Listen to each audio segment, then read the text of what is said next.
It's Toni Kaufmann again, and I just wanted to try to wrap up my series on what to expect when you're about to list your house and how to do it right.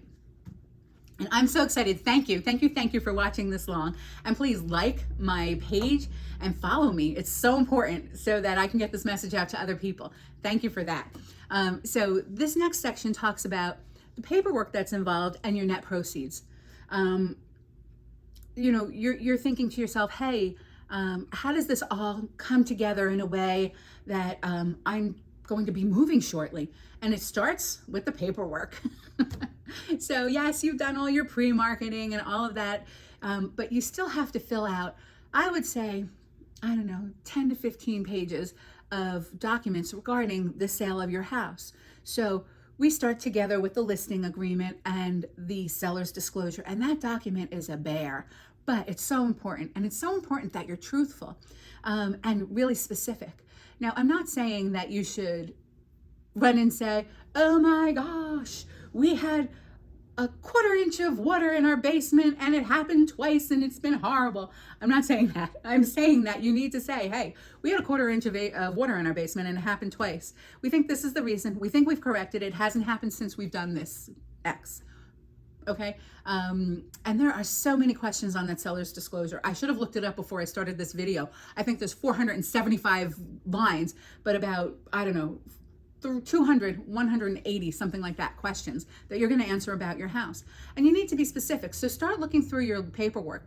When did you put your roof on? How old is this house? How long have you owned it? How long has it been since you've lived in it if you don't live in it?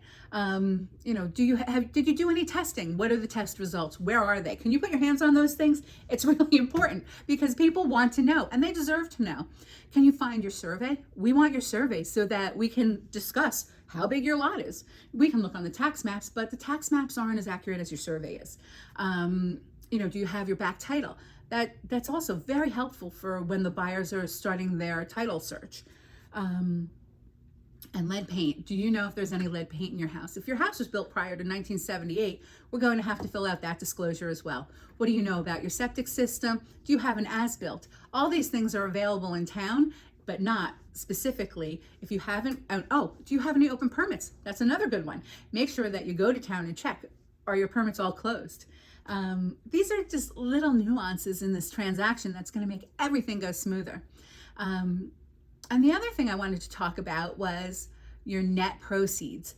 So, you're figuring out, okay, my house is going to sell between X and Y according to the realtor, and I'm going to take off their commission and then my lawyer and whatever it's going to cost me to get maybe my water tested and my CO for the town. And people always forget this one little ditty, and it's big, it's 1%-ish. And when I say ish, you're going to have to look on my website, tonislist.com, and go to the real estate transfer fee calculator. The real estate transfer fee always gets left off, but it's of the calculations, and it's in every transaction. So don't you forget it. Okay. Thank you again for watching, and I'll talk with you hopefully very soon. You can reach me at 973-809-0800.